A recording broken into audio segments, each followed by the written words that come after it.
Imagine this. You're deeply in love, planning a future together. And then one day, your fiancée says she needs a break because of another guy. What would you do? Well, this guy didn't stick around to find out. He packed his bags, left the city, and cut her off completely. But here's the twist. Her parents started apologizing on her behalf. Now, he's wondering, did he do the right thing? This story takes some unexpected turns, so stick around till the end. And if you love stories like this, subscribe to the channel, hit the bell, and give this video a like. Do it now, before you forget. My fiancée asked for a break due to a new guy, so I left and moved cities. She's now stalking me. Her parents apologized, but I refused to talk. I'm 34 years old, and I'm not sure if I'm in the wrong for refusing to speak with my ex, Sarah, who is 29. There's a lot of history here, and I'll try to explain it fully. In mid-2022, I met Sarah at work, and we hit it off right away. I soon fell for her, and we began dating shortly after. However, Sarah ended our relationship early on due to a little disagreement. To make matters worse, she caused a commotion in front of everyone at work. I was sad, but I did not want to quit my job at first. Eventually, I realized I still had feelings for her, and seeing her every day was too hard. That's when I decided to quit and look for a new job. We lived close together, so we ran into each other regularly. Over the next few months, we began conversing again, but despite my feelings for her, I couldn't bring myself to consider getting back together. I was terribly saddened by what she had done. After a few months, she told me she regretted ending our relationship over something so petty. She stated that doing it in front of everyone was terrible, and she had been reflecting about it ever since. She appeared sincerely sorry, and I could see she meant it. I asked if she wanted to give our relationship another chance, because I believed her apologies were genuine. She consented, and by early 2023, we were formally reunited. 1 year later, everything was going well. We discussed marriage and constructing a future together, which made me feel prepared to take the next step. I decided to surprise her with a proposal and began working additional hours to pay for a house so we could get married. Not long after, I didn't tell her why I was working so hard since I wanted it to be a surprise. Then, out of nowhere, she requested a break. I was taken aback, and when I questioned why, she refused to explain. Around the same time, I noticed she had been talking nonstop about a new person at her employment, but then she stopped mentioning him completely, which made me suspicious, perplexed, and hurt. I contacted one of my close friends, Emily, not her real name, who, together with her partner, continued to work at the same company as Sarah. I complained to Emily about what was going on and asked if she knew anything. She replied she didn't because she worked in a different department, but she promised to check around. Emily followed up with me a few days later. She told me Sarah had been feeling distant from me lately, especially since I was working longer hours and not getting out as often. Emily stated that some of Sarah's coworkers had encouraged her to take a break, believing I wasn't treating her well and wasn't as involved in the relationship. On top of that, they were attempting to link her with a new guy at work, claiming they'd be a better match. I told Emily about my plans to propose and purchase a home for Sarah and me. That was why I had been working so much. I wanted to surprise her with something grand. Sarah called me after about 2 weeks and suggested we meet. I agreed, but I made it clear that I needed an explanation for why she wanted a break before we could talk about anything else.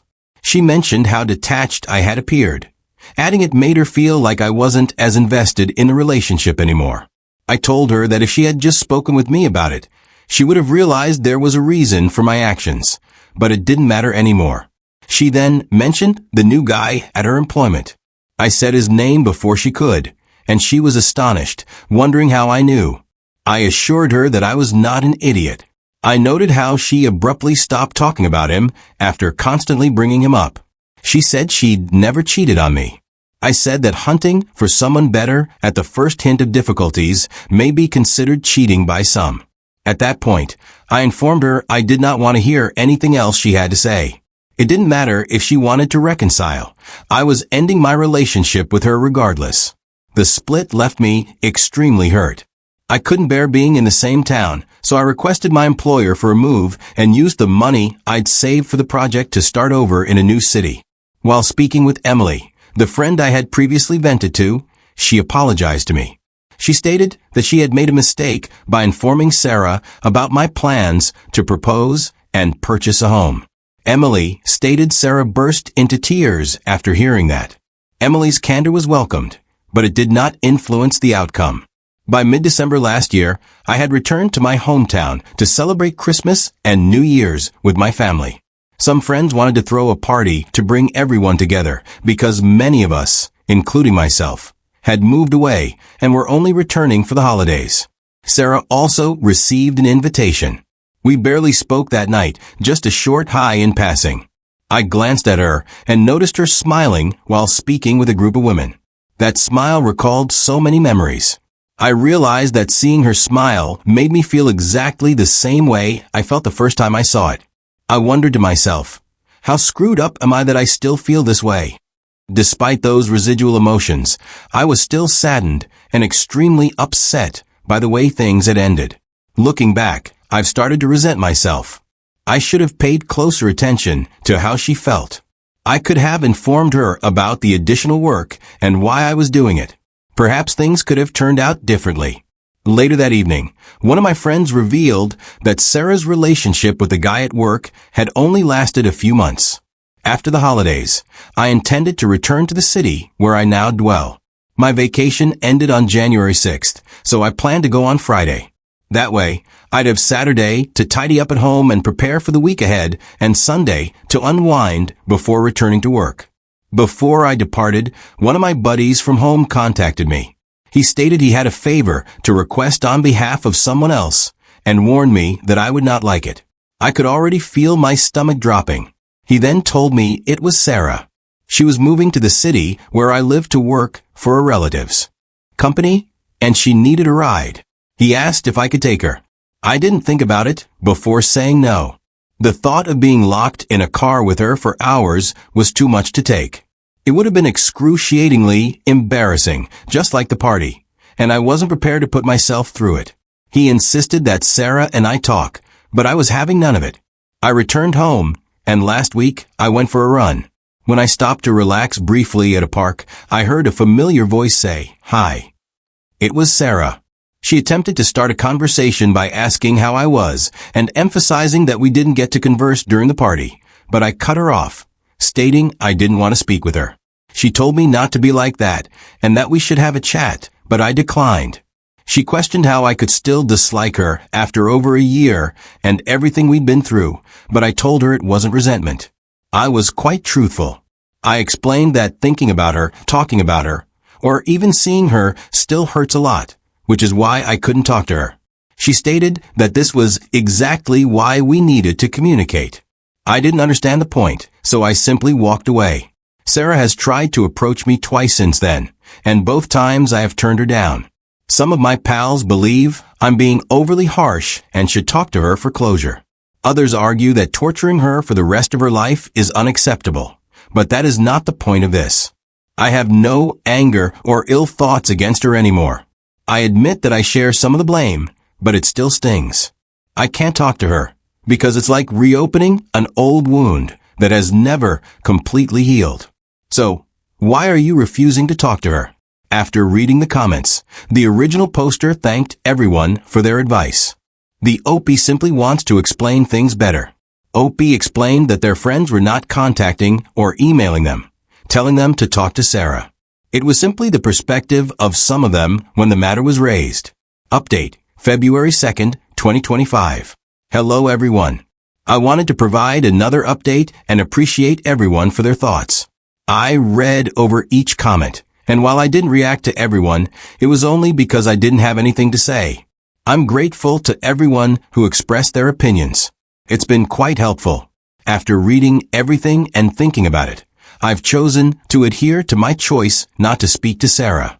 I neglected to include it in my original post, but I did notify a few people that I blocked her everywhere after we broke up for the second time. Over the last 2 days, it appears that her insistence has backfired. Some of our shared acquaintances, including those who first suggested I talk to her, have become tired of her continuous attempts to reach me. They appear to have turned against her as a result of this. Emily, the friend I was venting to at the time, posted about stalkers on social media 3 days ago. She did not name Sarah, but many people understood what she meant. I've also seen a few comments on my initial post that suggest Sarah was stalking me. Her job in the same city, as well as her serendipitous arrival in the park, support this theory. For what it's worth, I know her uncle owns a company here, so that could be the real reason she moved. But that's not my concern, and I'm not going to investigate it. Things have been quieter.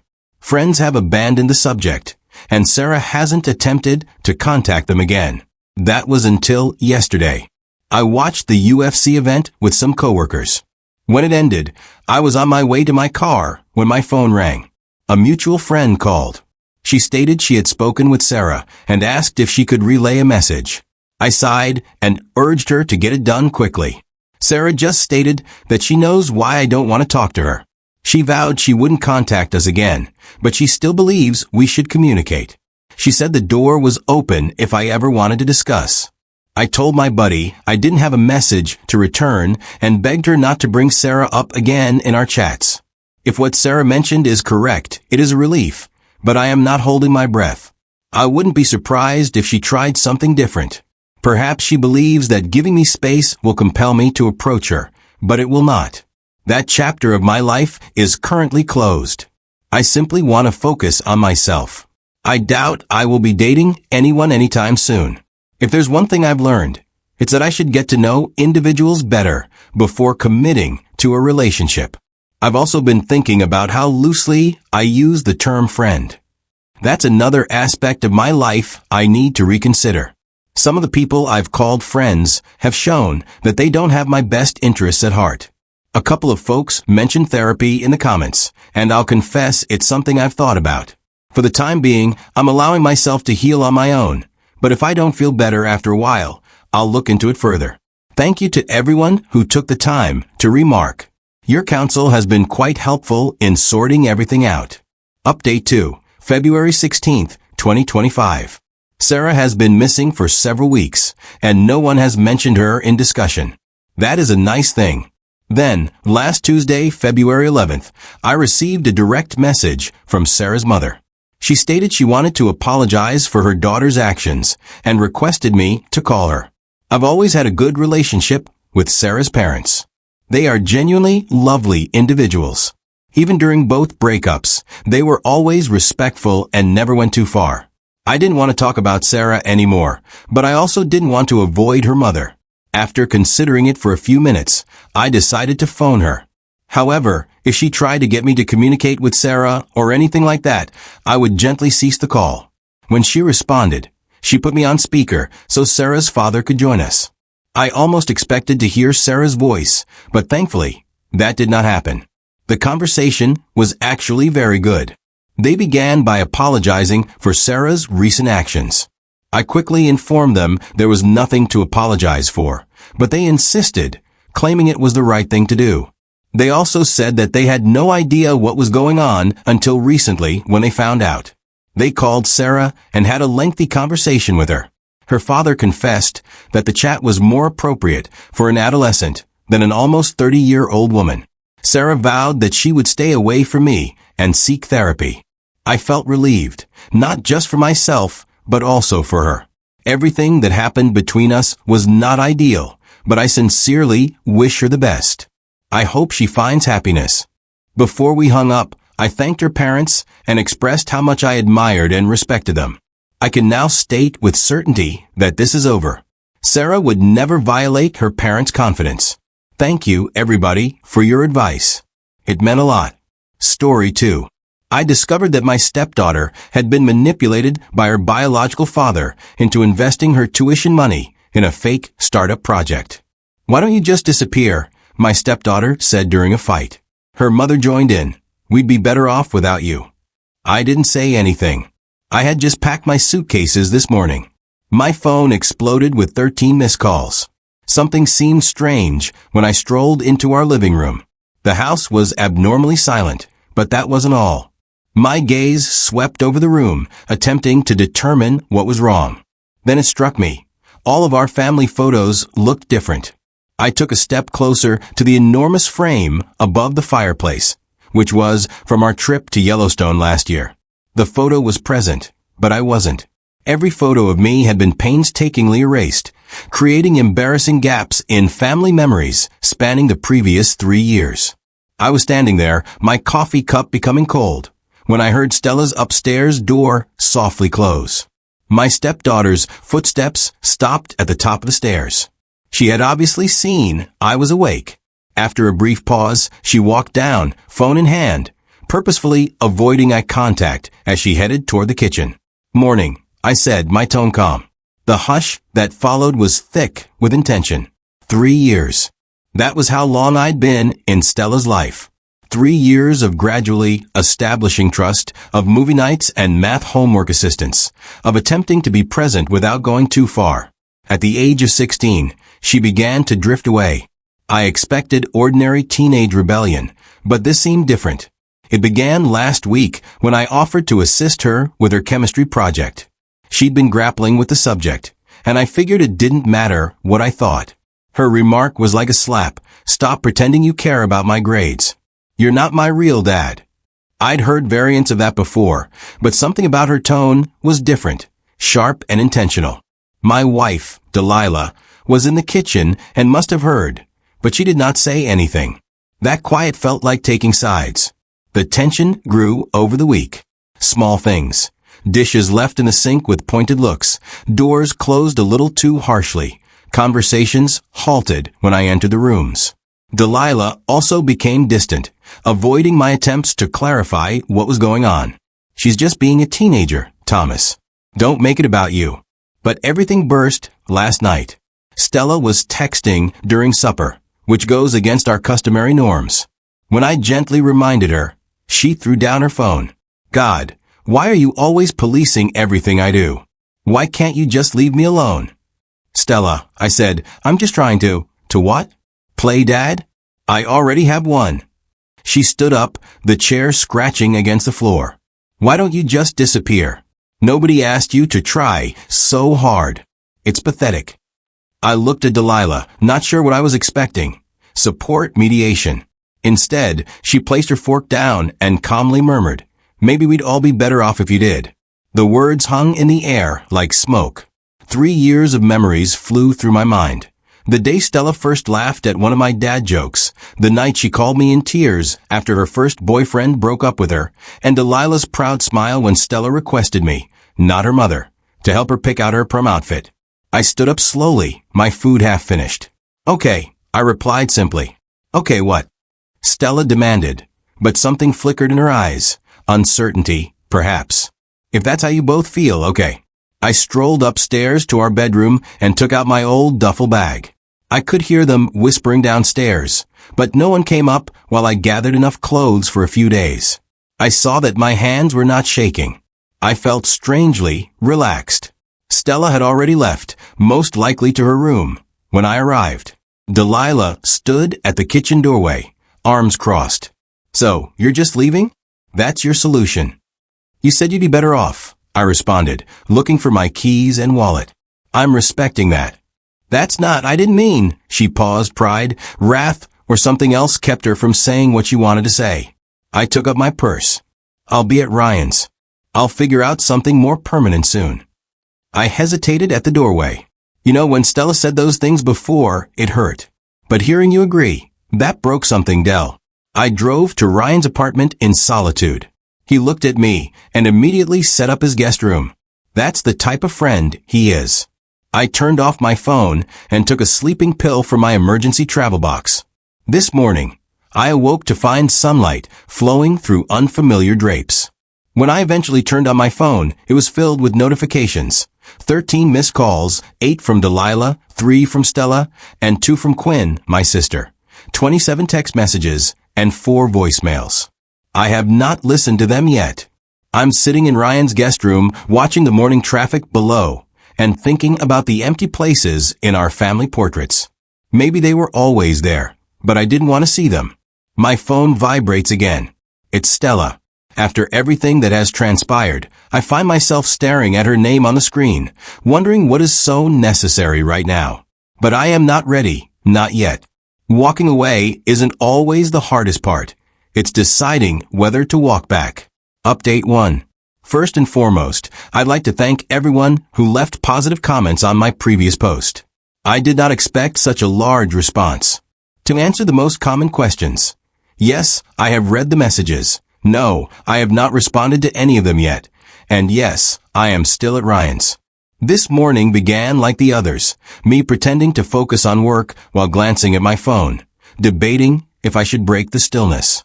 Then Ryan dropped a bomb during breakfast. Miles is back in town, he announced, sliding his phone across the table. On Facebook, there was a photo of Stella's biological father posted at a local restaurant 2 weeks ago. The same Miles who hasn't paid child support for 3 years. The same Miles who had missed Stella's last 4 birthdays. Suddenly, everything made sense. I scrolled through my messages again. Delilah's communications have evolved from angry, Thomas, instead of talking run away, to very mature, please let us know you're fine, to something more complicated. Her most recent read, there's something you need to know. It's Stella. Please call. Quinn arrived about lunchtime, ready with coffee, and that no-nonsense expression she gives when she's about to meddle in my affairs. You look like hell, she said, sliding into Ryan's couch. Thanks. Always good to see you too, sis. She did not smile. I ran into Stella at the mall yesterday. That caught my interest. How is she? Meeting Miles for coffee. She didn't see me, Quinn said, observing my reaction closely. She looked hopeful. You know that look she gets, like when she's trying not to get too excited about something. I understood exactly what she meant. It's the same expression Stella had when she was accepted to the summer camp last year, as if she was terrified to believe something good was happening. Did you know Miles has been messaging her for months? Quinn asked, promising to make things right this time.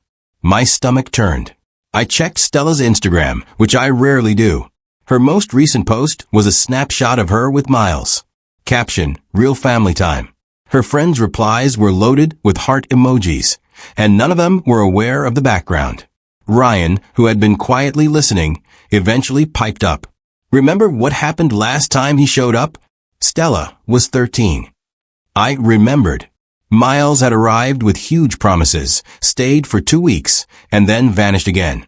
Stella remained in bed for several days afterward. Delilah and I spent months regaining her trust and assuring her that she was enough, that she deserved more. As if on cue, my phone lit up with a text message from Delilah. He's asking her to move in with him. She's actually considering it. Please, Thomas. I know you're angry with me, but she needs you. I began typing multiple responses. I deleted them all. What could I possibly say? Sorry you told me to disappear, but now you need me to reappear? The entire event seemed like a terrible joke. Then followed another notification. Stella's latest Instagram post. A photo of college brochures scattered across her bed. The headline reads, Big change is coming. Sometimes you have to choose your real path. Miles said those precise words 3 years ago, right before he traveled across the country to pursue his true passion, and stopped returning Stella's calls. Quinn must have noticed something on my face. What are you thinking? I glanced at my phone, still reading Delilah's message. Then I quietly said, I'm thinking about the day I married Delilah. Remember what Stella said in her speech? How sometimes family finds you when you're not looking for it. Quinn nodded. And now, I sighed. Now she's posting about her real family and her real path, while Miles plays Father of the Year. He's got her convinced. My phone began to ring, and I came to a stop. Unknown number. Thomas, this is Miss Anderson from Riverside High. I'm Stella's guidance counselor. I know this is unusual, but I need to speak with you about some concerning changes in Stella's academic plans and recent behavior. Would you be able to come in tomorrow morning? I consented to the meeting, my thoughts racing. Stella had maintained straight A's since freshman year, anxious to attend a good institution. What might have changed? Quinn and Ryan both looked at me expectantly as I hung up. So, Quinn asked, I think it's time to stop being silent. I took up my phone and eventually opened Stella's voicemail. Her voice was low, unlike her normal assurance. I know you probably hate me now, and I get it. I need to tell you something about why I said those things. About Miles. Just, please call me back. Something in her voice reminded me of the 13-year-old girl who would check the mailbox every day, hoping for a letter that never arrived. I have a meeting with the guidance counselor tomorrow at 9 o'clock. After that, I believe it is time for some honest conversations. Because disappearing occasionally allows you to view things more clearly from a distance. The school's number is still shown on my screen. Next to it is a text notification from Miles to our family group chat, which I am still a part of. Great news! Big announcement at dinner tomorrow night. I have a feeling I know what the announcement will be, and I will not let history repeat itself. Update 2. I spent the last hour figuring out how to write this update. The meeting with Miss Anderson showed something I had not expected. And what happened next? Well, let me start at the beginning. I arrived at Riverside High early and observed students rushing to the first period. A couple of Stella's classmates knew me, and their quick glances and murmurs informed me that stories about my absence had already circulated. Miss Anderson did not waste time after I sat down. Stella submitted paperwork to withdraw from her advanced placement classes yesterday, she explained, sliding a form across her desk. She's also dropping out of the French club and student council. When I asked why, she said she's transferring schools next semester. My chest tightened. Stella battled hard to get into these programs. She had been counting on extracurricular activities to help her college applications. There's more, Miss Anderson added. Last week, she asked me to send her transcripts to 3 different schools, all in California. She halted and attentively observed me. The same city where Miles recently purchased property. That's when things started falling into place. I brought out my phone and showed her Miles' huge announcement text. Let me guess, he's opening a new business out there? She nodded. Stella mentioned something about a startup. Said her father needs family investors to get it off the ground. The usual nauseous feeling returned. The same one I received 3 years ago when Miles persuaded Delilah to lend him money for a sure-thing business endeavor. We never saw the money again. I left the school and drove directly to our house. Delilah's automobile was in the driveway. I could see her pacing in the kitchen with a phone to her ear. She saw me and ran to answer the door before I could knock. He asked her for money, she replied promptly. Her college fund. He's been filling her head with promises about this tech startup, saying that if she invests now, she'll make enough to pay for any college she wants. Where is she? Coffee with Miles again. Delilah's voice broke. I tried telling her it's a scam, but she accused me of being jealous that he's finally stepping up. She said, at least he believes in her dreams. I sat down at the kitchen counter, the identical location where everything collapsed a week ago. Why didn't you tell me he was back? I tried to handle it myself, she exhaled. I wondered if I could keep them apart. She shook her head. Then you and Stella got into an argument, and she said terrible things, and I just panicked. I sided with her because I was terrified not to. She'd go all in for him. Before I could react, the front door opened. Stella walked in. She froze when she saw me. She looked different, makeup applied carefully. Stella was dressed in an expensive jacket Miles had most likely purchased for her, but her eyes were crimson. What are you doing here? She asked, however. Her voice lacked its typical sharpness. Are you dropping your AP courses? Really? I kept my tone gentle. What happened to Stanford? Plans change, she murmured, avoiding my gaze. Dad says, Miles says, I said gently. Something flickered on her face. He has connections out there. The startup is guaranteed to. As if the classic car dealership were guaranteed or a food truck franchise. I took out my laptop and opened the documents that I had spent the morning gathering. I did some digging. Want to know Miles' current company registration status? Or his credit report? Or about the 3 ongoing cases from his previous guaranteed investment opportunity? Stella's hands trembled as she grabbed the laptop. With each click and document, the careful facade cracked a little more. When she reached the lawsuit filed by his prior stepdaughter's grandmother to collect college funds he had borrowed, The first tear flowed. He said, she swallowed hard. He said he had changed. He wants to make up for lost time. That we could be a true family if. She paused and looked up at me. A photo album. He stated I needed to prove I was choosing him. That you were the reason he remained away. You took his place. Oh, sweetie, Delilah approached, but Stella stepped back. I knew, she said quietly. I guess I knew, but I desperately wanted to believe. Her phone vibrated. Miles sent another SMS. She stared at it for a long time before shutting it off entirely. I have to go, she murmured quickly, rushing for the stairs. I need to think.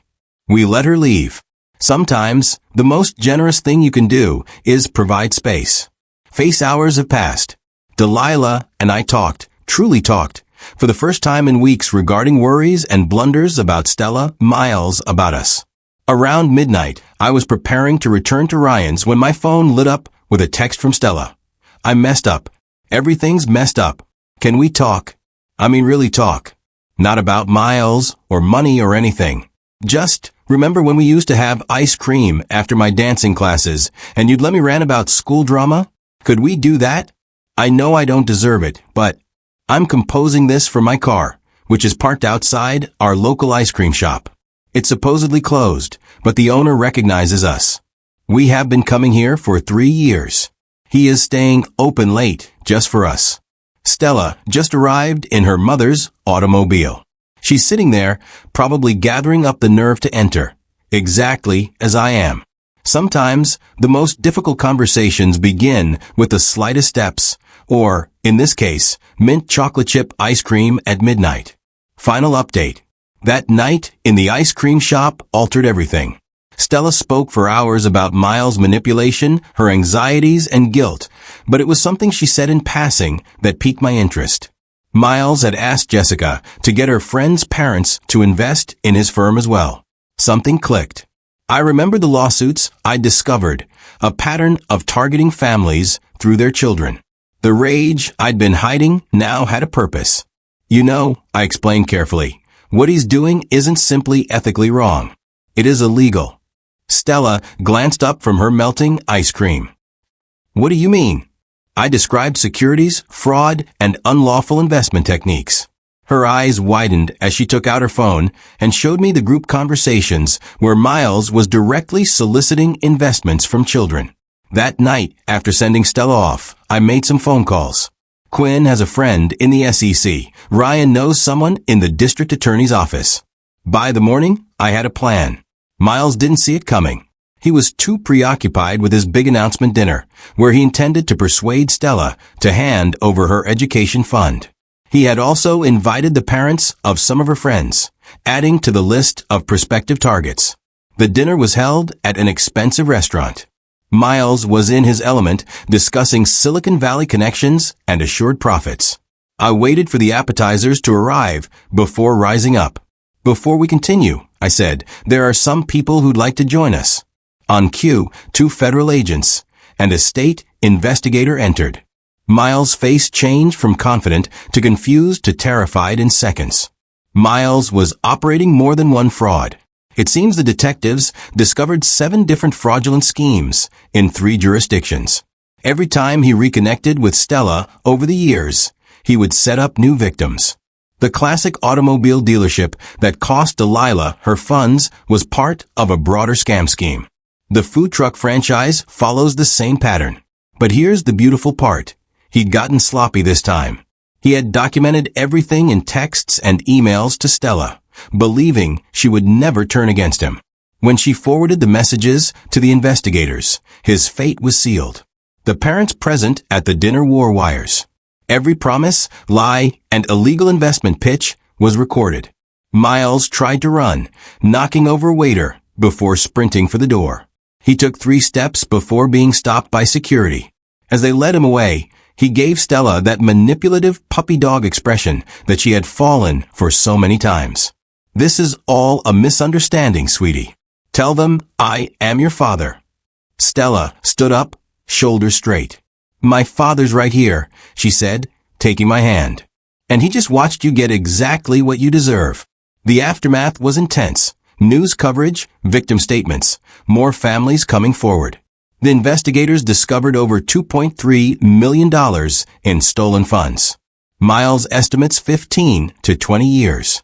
His startup consisted solely of a website and some stolen photos of a real tech company's office. But the true victory was not witnessing Miles' arrest. It was the brief moments that followed. Stella placed all of her photos with Miles in a box and donated them to the prosecution. Evidence, she said with a hint of her old smile. She reapplied to her AP courses. In light of the circumstances, the school was understanding. Instead of being angry, her friends' parents formed a support group for families impacted by similar scams. Something good came from something bad. Stella asked me last night for help with her college essays. I have a pretty unique story now, she explained. How many people can write about bringing down their biological fathers? Fraudulent empire. Delilah and I are in counseling. There is trust to rebuild and wounds to heal, but watching her meticulously place my photos back in the family albums and straighten each one, that expressed more than words could. Stella came down early this morning for breakfast. She carried an envelope with her. I found this in my room, she explained, passing it across the table. Miles asked me to send it last week. It is investment documentation for his startup. I figured you would want to add it to the evidence file. I stared at the envelope, then at her. Do you want to deliver it to the investigators together? She grinned, the genuine, unrestrained smile I had missed. Can we get ice cream afterwards? Some may argue that the vengeance was excessively severe. Whatever happens, that family is still family. However, a real family does not strive to take your future. A real family will protect you, even if it means shielding you from other relatives. Miles' sentencing date is next month. Stella plans to read a victim impact statement. She spent weeks working on it, painstakingly rewriting each word. She requested me to review it yesterday. It needs a good ending, she went on.